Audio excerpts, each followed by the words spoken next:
anak-anak Abah atau penggemar Anies Baswedan begitu sangat bangga. Seorang Barat Oranye kalahkan mantan Danjen Kopassus dan mantan presiden. Ya, beredar di TikTok video mengenai hal ini, di mana dikabarkan Anies Baswedan mengalahkan mantan Danjen Kopassus dan dua mantan presiden, ya, mengalahkan 12 partai politik dukungan oligarki. Ya, kemudian dikabarkan juga Anies Jenderal Kancil kalahkan pasukan gajah dan macan Asia. Sungguh luar biasa, ya. Seorang Barat Oranye kalahkan mantan Danjen Kopassus. Katanya didukung 12 partai itu di Jakarta. Iya, udah Pak Ridwan Kamil pulang lagi ke Jabar. Nggak usah ngurusin di Jakarta, urusin yang di Jabar. Baru itu. Katanya PKS menang juga di Jakarta. Mana suara PKS? Milihnya siapa coba? Pramono Rano. Anak-anak Abah, gimana kita nih? Peldrum Jakarta menyala. 80% ini anak-anak Abah ini udah bergabung sama kita tuh, lihat abang kita tuh. Jakarta menyala. Nah, gabung semua di sini. Ayo guys, jubirnya Pak Anies, Bang Ges, Khalifah sudah gabung ke kita semua untuk melanjutkan semua yang ada, guys. Yang penting coblos nomor 3 asal jangan kasus. Coblos nomor 3. Jakarta menyala.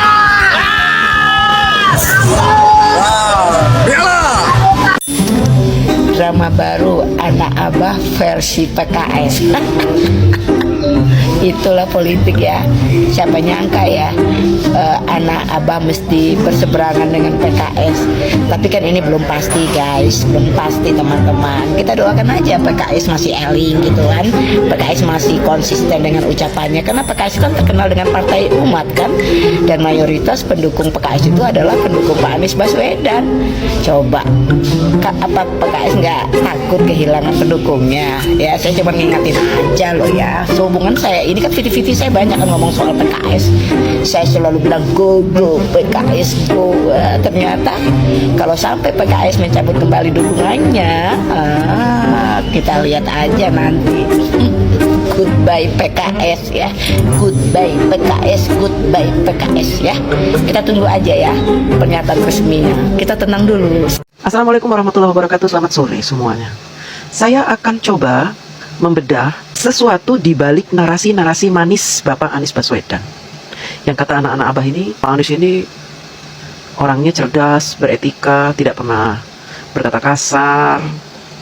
Tapi coba nanti kita akan buktikan di video saya ini, apakah benar Bapak Anies itu seperti yang digambarkan oleh anak-anak Abah. Oh iya, by the way, anak-anak Abah ini sekarang sedang terpecah-pecah gara-gara pilkada DKJ ini, ya. Karena suara anak Abah ternyata nggak dianggap oleh Rano Karno. Emang sejak Anies mendukung Pramono, suara anak Abah ini sudah terpecah. Ya, di komal-komal pendukung Abah itu, wah, setiap hari itu rame, ya.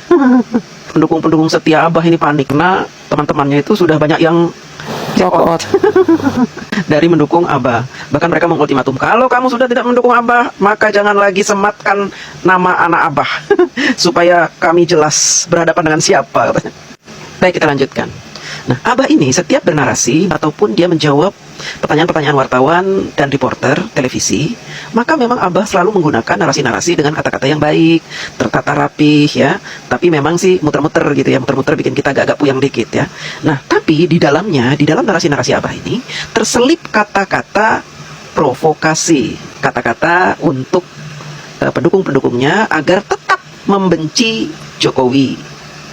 Gitu, ya. Terselip itu. Nanti kita akan buktikan satu persatu video-video Abah. Yang pertama, soal ijazah palsu. Anies Baswedan ini sering menggunakan istilah ijazah palsu untuk membangkitkan semangat supporternya Abah ini atau anak-anak Abah ini agar meyakini bahwa ijazah Pak Jokowi palsu. Padahal Anies Baswedan itu lulusan UGM dan dia tahu Pak Jokowi itu senior dia, yang lulus dari UGM dengan ijazah asli.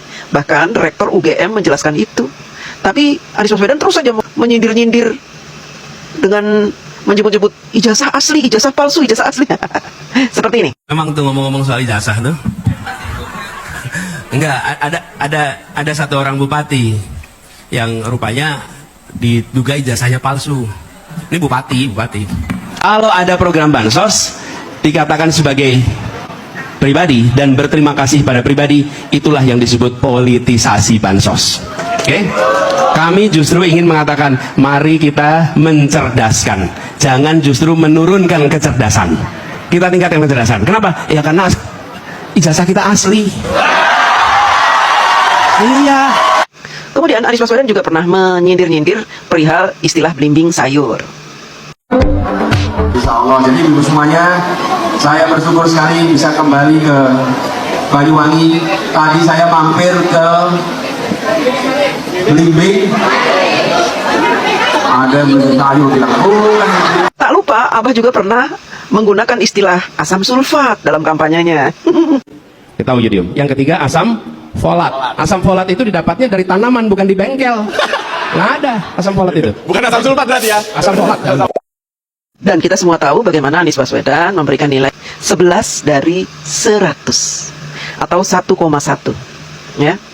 Dan itu menurut saya adalah narasi yang paling kejam, tapi tidak terbaca oleh anak Abah. Karena apa? Abah itu digambarkan sebagai orang yang beretika, beradab. Kata-katanya selalu manis, lembut, tidak pernah menyakiti orang, sabar, ikhlas, beda. Ya, tidak seperti yang saya perlihatkan di video-video tadi. Makanya perlunya kita belajar tentang karakter seseorang dari apa yang dia ucapkan, apa yang tersirat dari kata-kata yang dia pilih untuk bernarasi, sehingga kita akan memahami sifat seseorang secara jelas. Nah, kalau anak-anak Abah ini kan tidak. Dia akan melihat dari covernya, karena Abah itu ganteng, kemudian memperlihatkan kesolehannya, apalagi wajahnya Arab-Arab. Kalau Arab-Arab itu identik dengan keturunan Nabi. Jadi mereka hanya melihat covernya, mereka sudah tergila-gila, kemudian memuja-muja dan fanatik. Beda dengan kita. Kalau kita tidak melihat cover, ya, yang kita lihat adalah karakter asli orang tersebut. Ya, karakter aslinya seperti apa? Dengan apa? Ya dengan bertabayun, mencari tahu, kemudian membaca dari sumber-sumber yang bisa dipercaya. Seperti itu. Dan ini tidak dilakukan oleh anak-anak Abah. Sehingga ketika mereka ini menilai Abah, nilainya tidak sesuai dengan fakta. Istilah bahwa semua partai tergadai oleh pimpinan tertinggi pun sebenarnya keluar dari narasi-narasi Abah. Narasi-narasi Abah ini memprovokasi anak-anak Abah untuk menyebarkan isu dan hoaks tentang Bapak Jokowi yang katanya menyandra partai-partai. Semua partai dikumpulkan untuk mengusung satu pasang calon. Apakah kurang jelas fenomena yang terjadi ini? Kalau masuk partai, pertanyaannya, partai mana yang sekarang tidak tersandra oleh kekuasaan? Padahal tidak.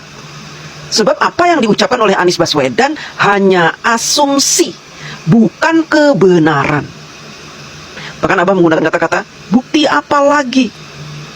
Ini adalah narasi yang menghipnotis para pendengarnya agar mengikuti apa yang menjadi pikirannya.